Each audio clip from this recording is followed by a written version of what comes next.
Gibida sa usa ka exhibit sa Kongreso ang kapuslanan o gamit sa kawayan.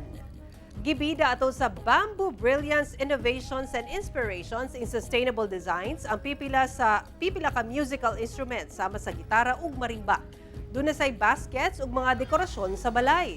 Doon na say mga bangko ug lamisa sa eskwelahan nga pwedeng higdaan sa mga buwakwit kung dunay katalagman.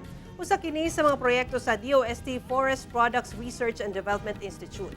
Samtang sa bahin sa pribadong sektor, gipangunahan ni Mrs. Carolina Jimenez sa Carolina Bamboo Garden ang hisgutanan kalabot sa kapuslanan sa mga kawayan.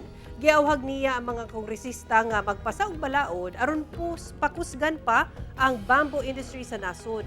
Daghan daw ang pwedeng mahimo sa kawayan aron mapalambo ang komunidad ug ekonomiya. Mulungtad ang bamboo exhibit hangtod sa Huwebes, December 12. Incentivize bamboo cultivation and establish the Philippines as a global leader in the engineered bamboo industry.